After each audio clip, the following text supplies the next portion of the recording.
So we're reading from Sri Chaitanya Charitamrita, Adi Lila, chapter 11, texts 44 and 45, which is on the board. So there, both verses have got short purports. So we'll just read the purport, go through the verses, and then we'll do 45 together. So this is text 44.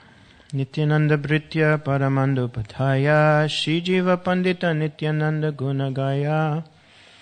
Paramanando Padaya was Nityananda Prabhu's great servitor, and Shri Jiva Pandit glorified the qualities of Shri Nityananda Prabhu.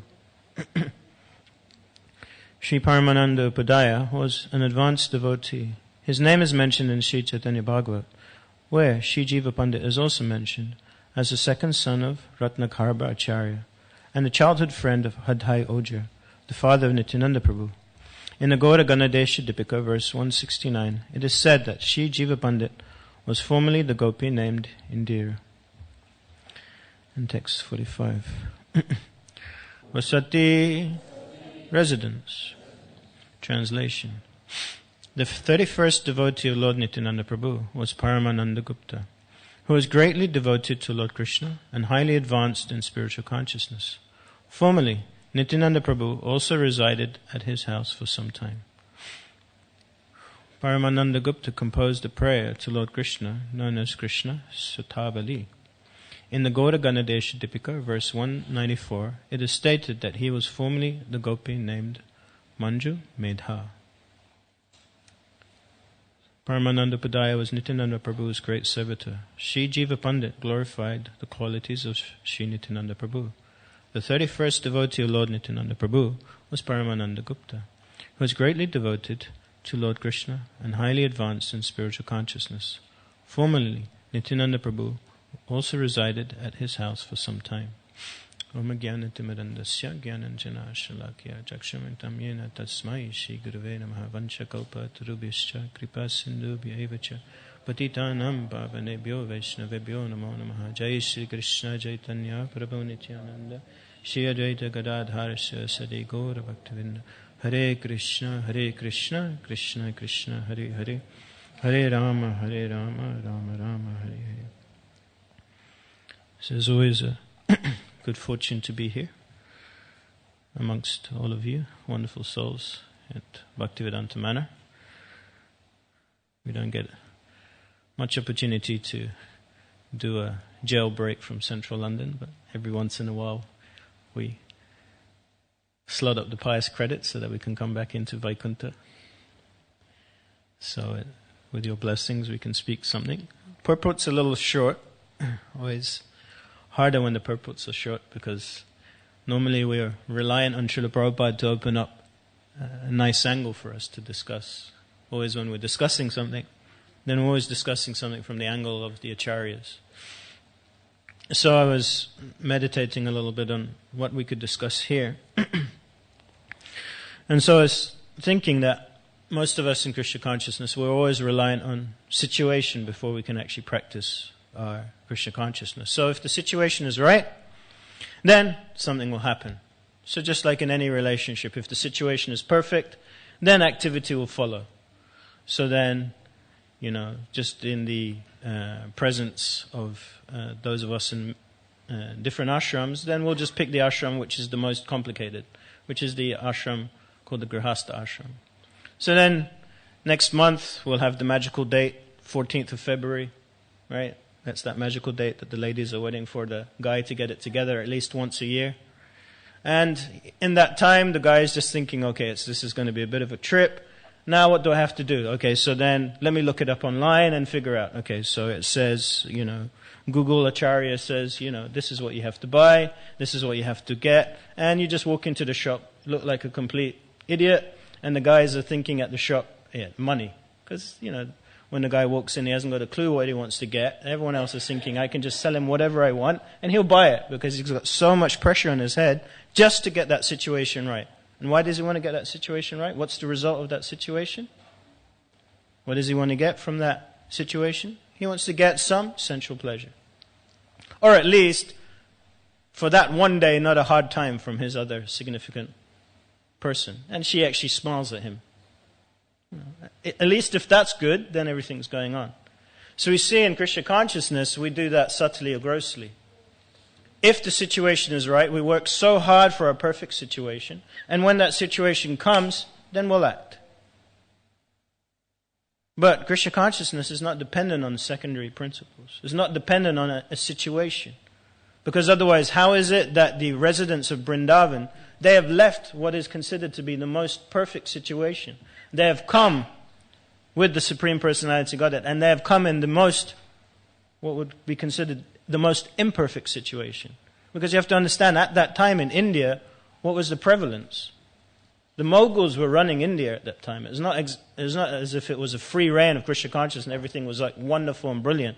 Just like if you see in the pastimes of Vrindavan, in Braj, every single aspect of Braj is working for the pleasure of Krishna. So the situation is easy. You don't even have to think about it. Every single atom within Vrindavan is working to facilitate Krishna's pleasure.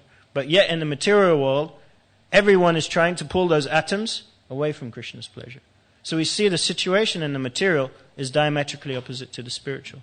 Yet those personalities, they are coming down. Why?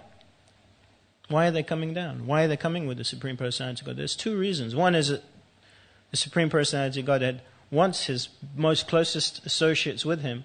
And secondly, Krishna trusts him so much. Imagine that much trust that he is giving the most valuable activity in this day, which is to recover those lost souls back to him, the most valuable thing, the most trusted thing. If you imagine you have something that you trust the most, an activity, and generally speaking, if you think about it, right, even in ISKCON, and those of us who are in responsibility, if we want to do something that's very, very important, generally speaking, what do? We do it ourselves, right? How many times do we actually rely on another person to say, oh, yeah, you're actually going to do it? Sutta Prabhupada is here. He's in management. So then, he's thinking, okay, I've got this really big thing to go on. How much reliance does he have on the persons that he's going to engage in? Generally speaking, I know in my mind, especially when there's a festival going on, at Soho Street, you've got to be together when a festival is going on because it's such a small space. It's like crazy. And if you go and ask someone to do it, you ask them once, you ask them twice, it doesn't happen. So generally what happens is we just get in. And so it works. The festival goes on, the devotees are happy. Everyone is smiling. Right? And then everyone's patting you on the back thinking, yeah, you did a really wonderful job. So everyone feels great.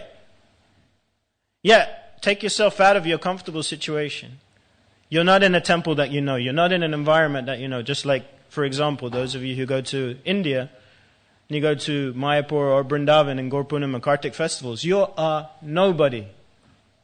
Zero. Doesn't matter who you are in this temple, you're nobody. And then how do you feel? How do you feel when you're standing there in the temple room? You don't have anything to do, you don't have anything to control, you don't have anything to manage. Then what is your relationship with the deities? What is your relationship with Prabhupada? What is your relationship with Krishna consciousness?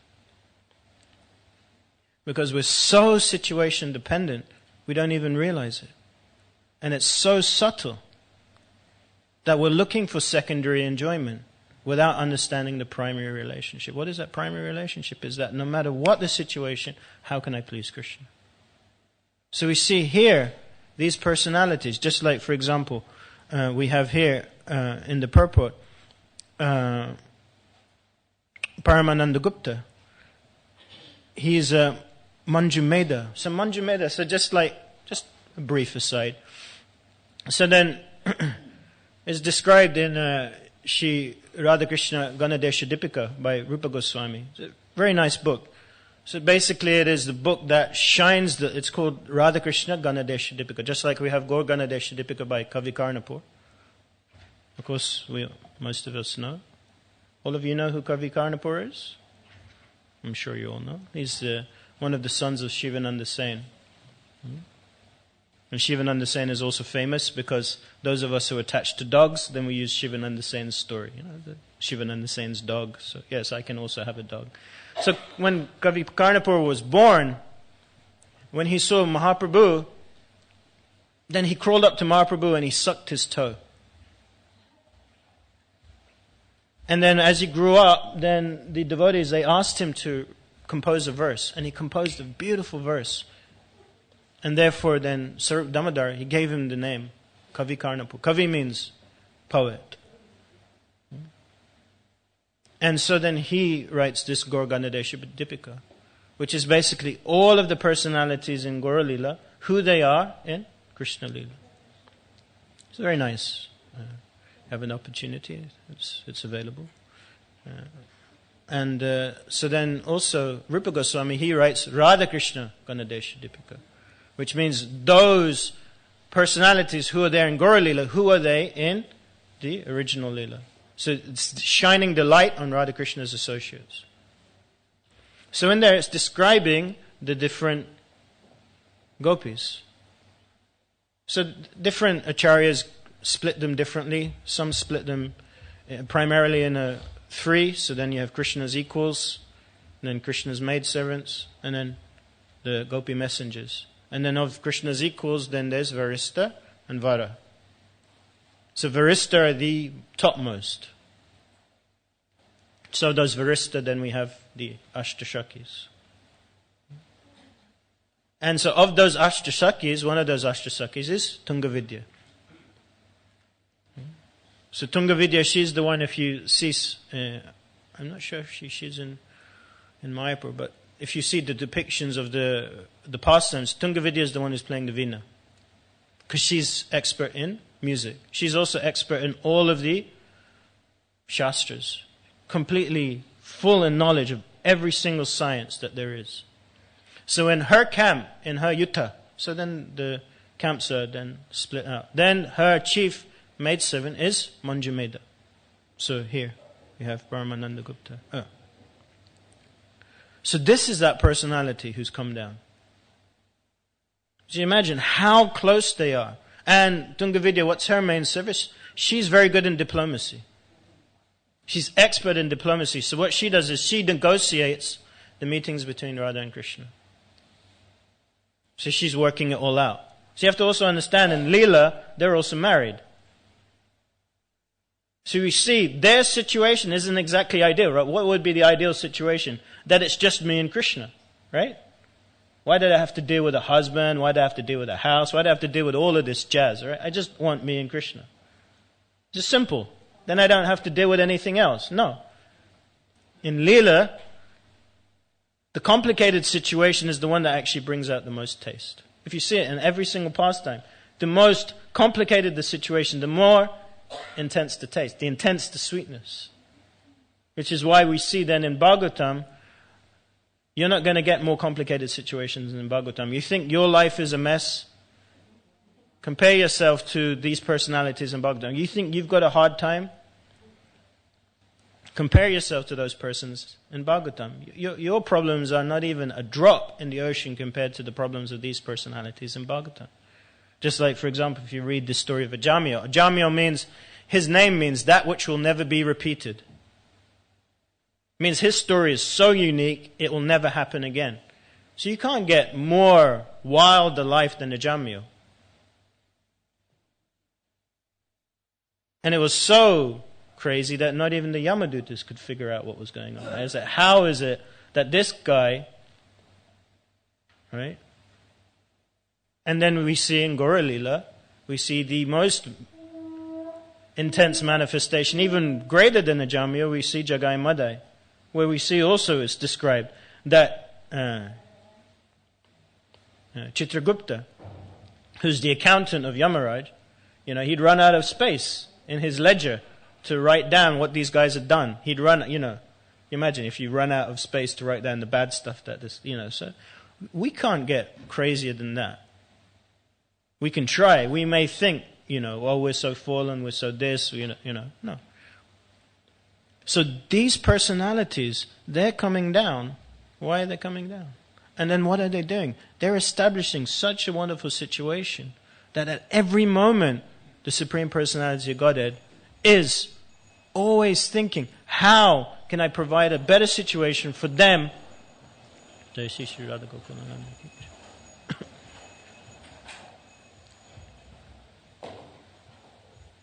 to execute their service. This is how rasa works. That the Lord is always thinking about His devotees' well-being, and the devotee is always thinking about the Lord's well-being. And this is the whole principle of what is happening here. And these are Nityananda's associates. So what's Nityananda? As I'm sure the previous speakers have been discussing about Lord Nityananda's qualities. So it's also described there that these devotees, when they get together after a while in their association, they become so intoxicated that they develop their cowherd boy vesh. They start dressing up as cowherd boys. They start going out on the street and acting like cowherd boys. And, if you read about when the cowherd boys get together, it's like a riot. Slapping each other, having so much fun. Just like, you all had Sankirtan festival, right? And so, when the devotees are getting together, what's it like? It's like so much fun. So much fun. This is the sweetness of Krishna consciousness. We have that nectar, because then in that nectar, then when the hard situation comes, we understand that nectar has come because we've gone through that purification. So these personalities, they've gone through. Not all of these personalities are nitya siddhas. Not all of these personalities are eternal. Some of these personalities would have gone through the process, gone through understanding of the Vedas, gone through understanding sadhana bhakti, gone through all of these practices,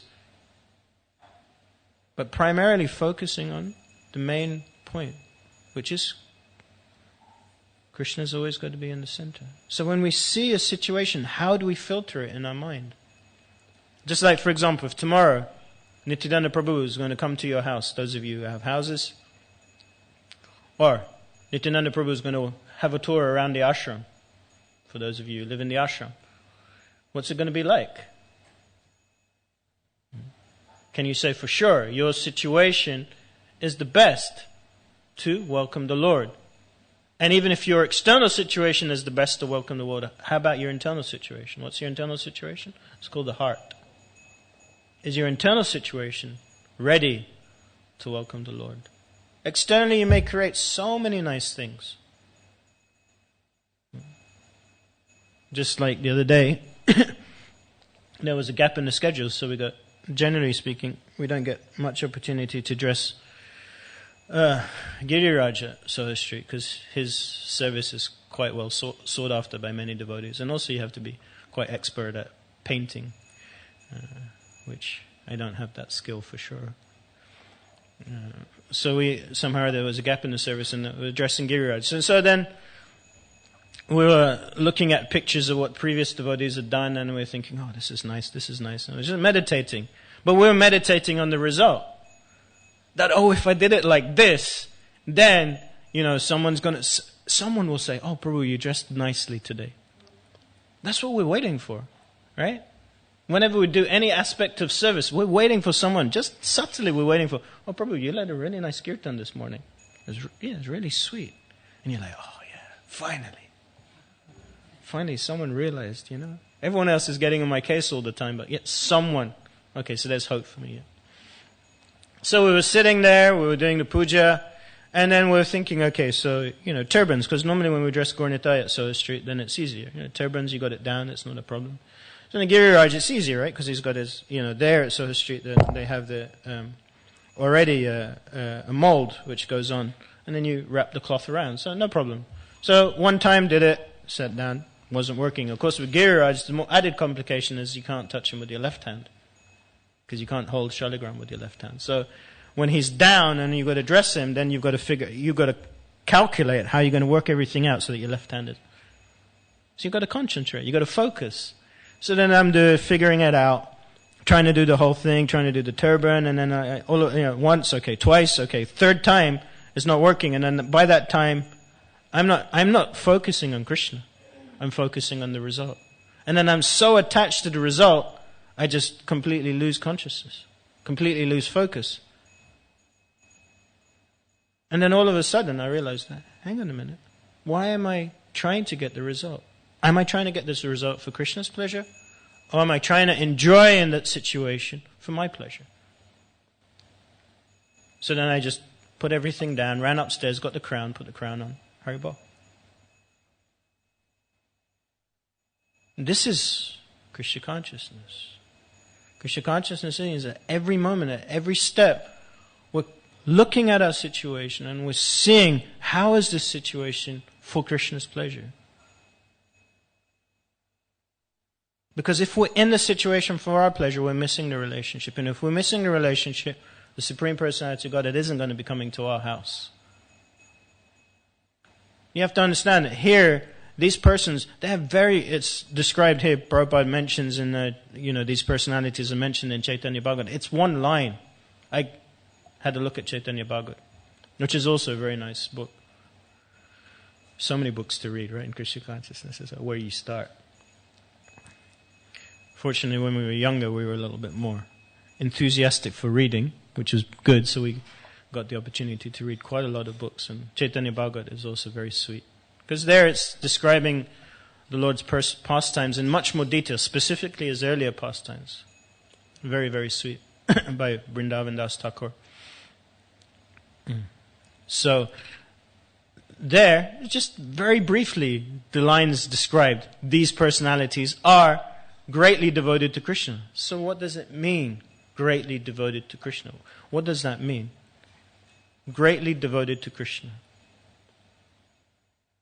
What does that mean, Sutapapu? For you, greatly devoted to Krishna, what does that mean? Mind, body and words. Okay, mind, body and words. Anything else? Anyone else like to share? Greatly devoted to Krishna.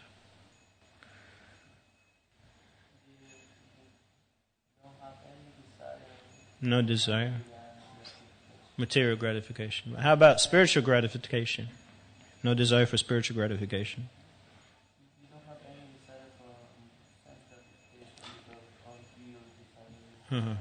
So when the Sunday feast comes, you're like, no Prabhu, no sense gratification for me, right? No. You sure? It's prasad. So then every Sunday feast, when you've eaten too much, you'll make the promise, I'll never eat that much again. And then the next Sunday feast will come, and what will happen? Same problem, right?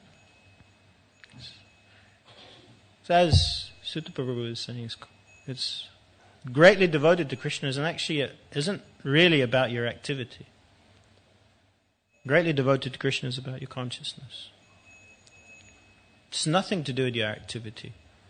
Because otherwise, how is it that a prostitute can be glorified in Bhagavatam? Right? So, the story of Pingala. Right? She's a prostitute. So it's not exactly, how you'd you say, something you'd put on your CV. Right? What do you do when you're walking into the spiritual world? What's on your CV? What do you do? Oh yeah, I'm a prostitute. Oh yeah, come on in. Right? No. This has nothing to do with your situation.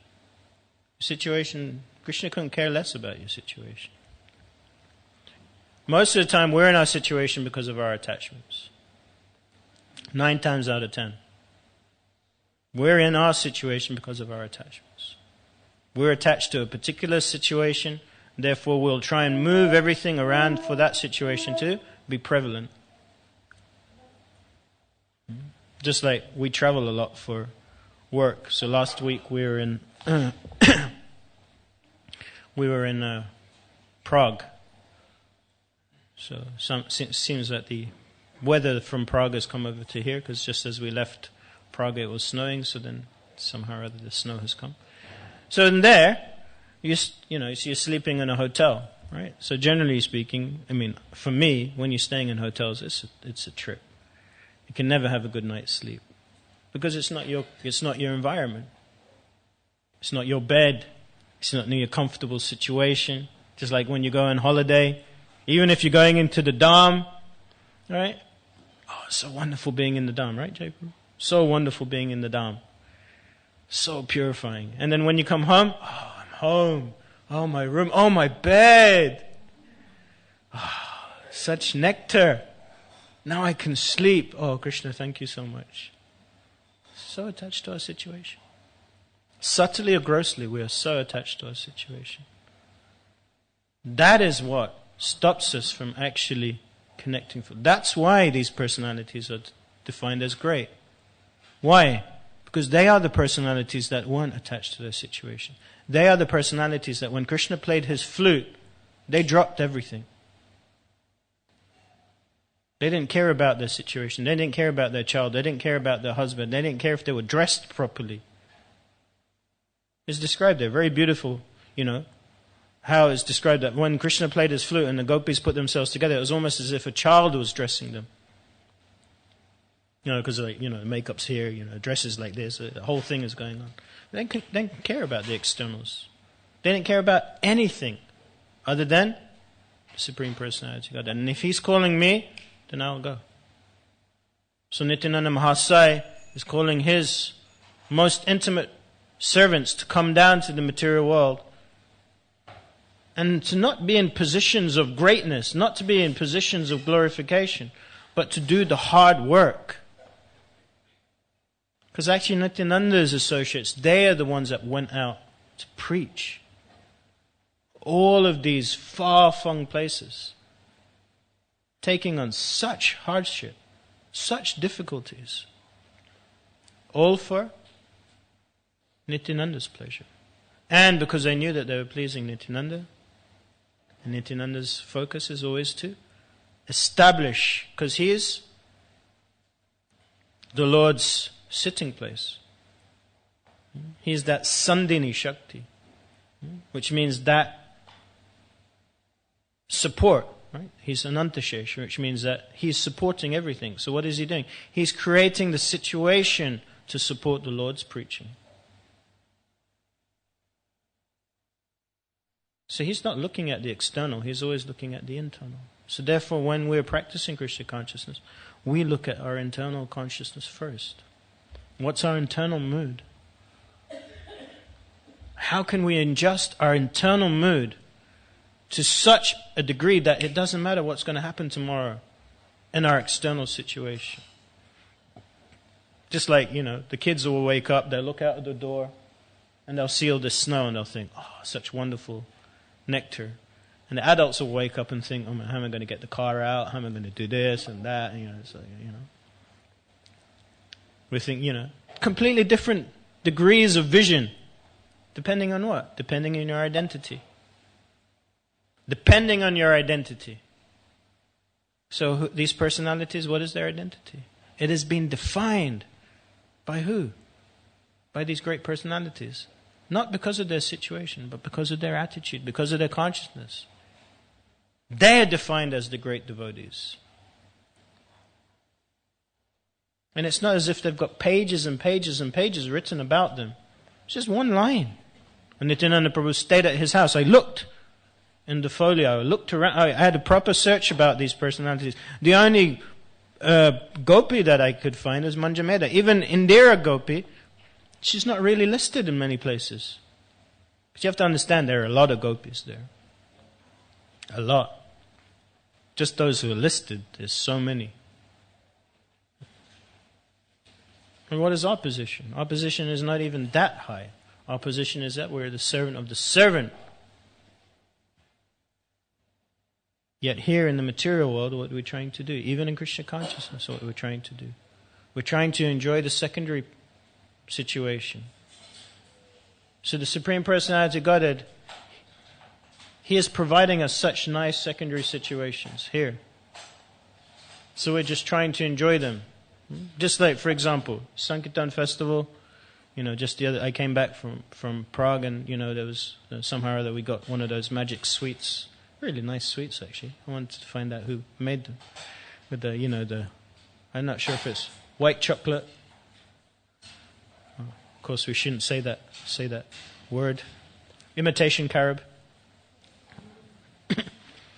Yeah, and so we were thinking, oh wow, wonderful. And then we're sitting there and we're eating the sweet and we're thinking, oh, such wonderful sweet. So we're enjoying the secondary situation. But how did that secondary situation come? It's because the devotees, in their kindness, have recognized. Because they can see service. It's not because of your activities. It's because the devotees can recognize. And when the devotees recognize, Krishna recognizes. That's how it works. So it's not that we try and adjust our situation to such that Krishna will see us at all times. No, we adjust our situation to such that the devotees will give us their kindness. And that can only come through service. It can only come through humility. It can only come through steadiness. It's just like in your personal spheres. What's it like when you have to deal with unsteady people, unreliable people? It's a headache. It's a trip. It takes so much energy out from you. And yet you want to perform those same activities when it comes to Krishna consciousness? Then why would you think Krishna would want to deal with you? Why would you think the devotees would want to deal with you? So we have to become steady.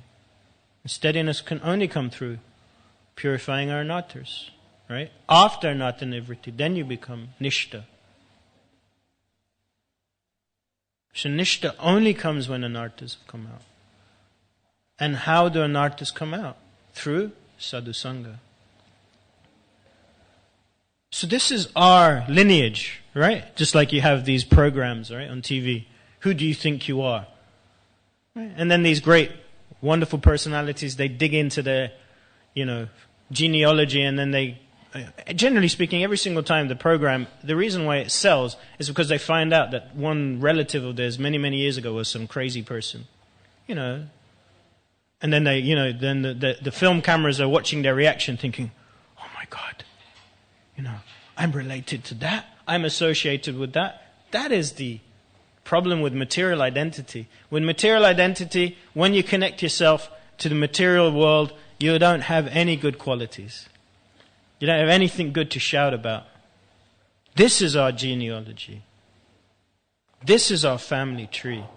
This is our support. This is who we are connected to. These are our forefathers. Therefore, how do we become qualified to be associated with them? It's easy to become qualified to be associated with material energy. Just enjoy your senses. Gross or subtle. It's easy. But to become qualified to be associated with these personalities, that takes sense control. That takes a desire to want to please. Without amanina manadena kirtanya sadahari. Without thinking about your situation. That is Trinadapi. Trinadapi is not about, oh Prabhu, I'm so fallen, Prabhu. Please forgive me, Prabhu. No, Prabhu, I can't do this service. I'm so fallen, Prabhu. No. It means that the Supreme Personality of God can trust you. That's Trinadapi. He can trust you with the most intimate, the most important service, which is to bring others back to His lotus feet. That's why Krishna says that in the Gita. That this secret is the most precious of all secrets. And those persons who give it to others, they are the most dearest to me. But Krishna also says, be careful not to give it to those who are unfaithful. But then Prabhupada says, we take that on our head. We take that risk on our head. Krishna may say, but we take that risk on our head. So when Krishna sees that the devotees are taking risks, that charms him even more. So these personalities, they're taking risks. Their situation isn't exactly the most perfect situation. If you look at a lot of their situations, it's not exactly the most perfect situation. So you have to understand, what did they come from? Where did they come from? And what was the situation now? But nothing has changed. Just like in previous verses we've heard, in Gaura's association, this personality was the, water bearer. This personality was the pot maker. And in Gaura Lila, that's exactly what they do. Because Krishna relies. Krishna is so dependent. That is the last stage of bhakti. Krishna Akarshani. That is prema. Prema means that Krishna becomes controlled. Therefore, then Krishna becomes dependent. Krishna becomes subservient.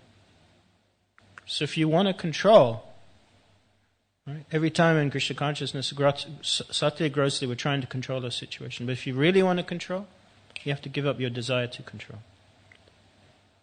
And then to please. This is how we become connected to these personalities. Because otherwise then we're just reading these verses. Oh yes, this person in Gaura Dipika is such and such. Great, horrible, wonderful. What time's breakfast? Oh, and let me get on with my day. No, but the point is that we read about these personalities. Why? So that we can understand what is our lineage. And therefore then, as I said before, how do we become qualified to claim that? Just like we also were involved in marriage services for the community. And so then when you get, devotees, they fill up different things. And then one form which doesn't seem to be really much used these days is gotra. Right? So before, especially those in cultured societies, they knew their gotra. They knew they could go back to the Prajapatis. And they would say it very proudly. Now, and then what did the devotees claim? Prabhupada has established the Chutya Gotra, right? That's our Gotra. Achutya, which means inconceivable. How do we make that claim? We can write it down on a form. We can say, what's your Gotra, Prabhu? Oh, Achutya. Yeah, what? Yeah, me too. We're in the same family. Haribol. Next question. Who are you initiated by? Yeah, and then you wait for the filter to come, depending on the spiritual master, then you'll have the reaction. Oh, so wonderful. Oh, you're initiated. Oh, really? I didn't recognize. Oh, okay. Who's that? So many filters we have. We don't even know what we're filtering half the time. So many times we're calculating our situations without even thinking about it.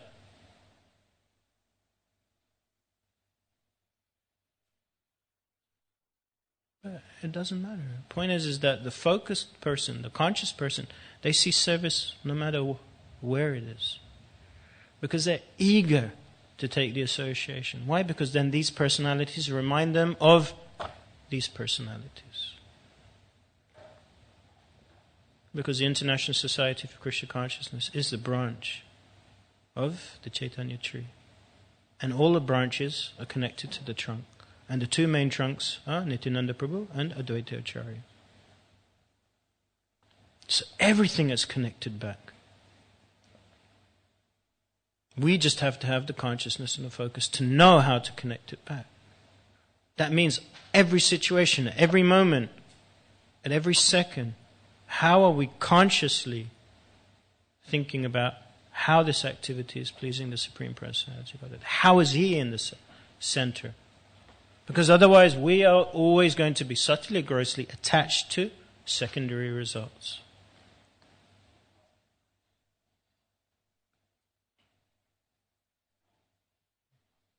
I came number one in the, Sankirtan Marathon, great. Then everyone's going to be like, Haribol. There are very few devotees who've won marathons, right? It's rare. If you actually ask Sankirtan devotees, how many Sankirtan devotees are left that actually won marathons that are still practicing? There are not many. Why? It's because everyone's looking for secondary. Yet there are those devotees, you won't even hear about them. They're going out every day. Brigapati Prabhu, for example.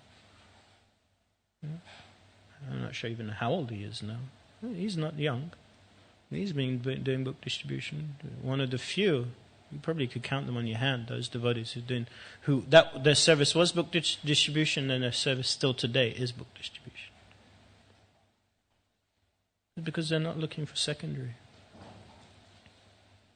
The minute we look for secondary, then we get thrown out of the airports. Then we get thrown out of all of these places.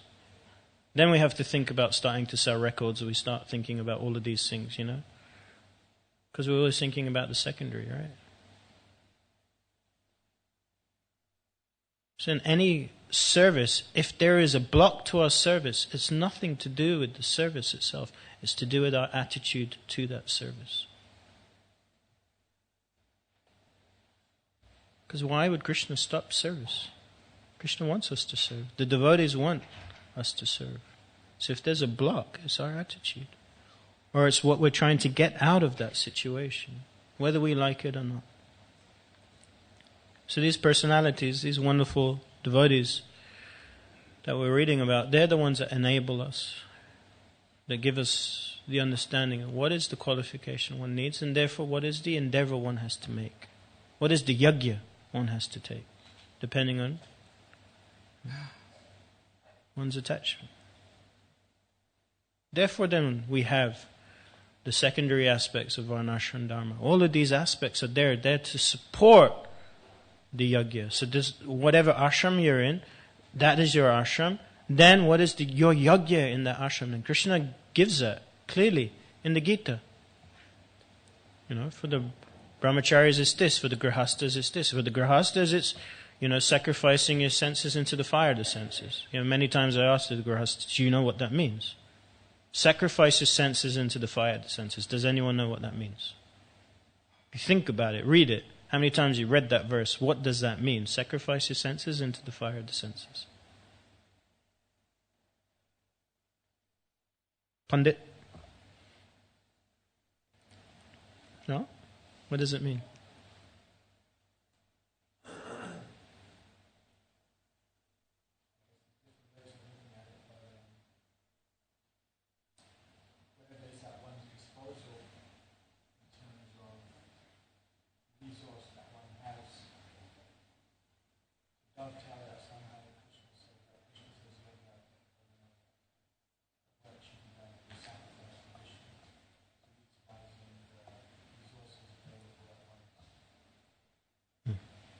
So therefore, that fire, right?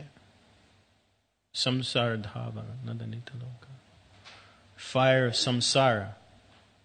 That's also considered to be fire. Fire of birth, death, old age and disease.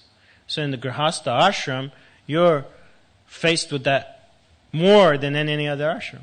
Because your attachments are the closest to you.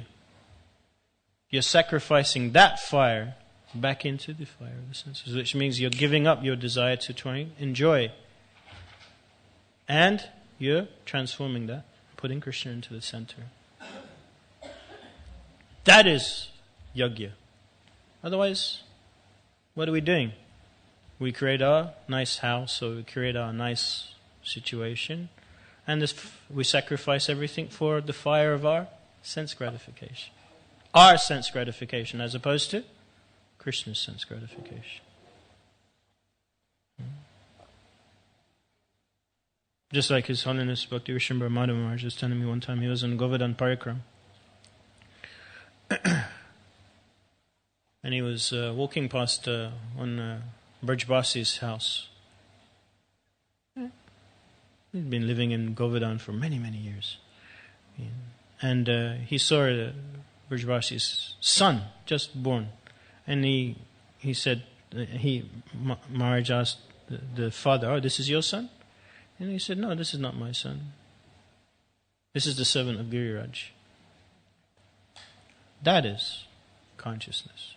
How you look at everything, how you perceive everything, how you identify with everything, and who is the proprietor of everything. As we learn at the beginning, when those of us who study Bhakti Shastram, Ishavasham concept, right? What is that Ishavasham concept? And Krishna is the proprietor of everything. Krishna is the maintainer of everything. Therefore, because Krishna is maintaining me, I will come down to the material world. Because I'm not thinking about my situation. I'm not thinking about the secondary. I'm thinking about the primary. Okay. Any questions, comments, adjustments? Because we have reached the end of the road. I don't have anything else intelligent to say.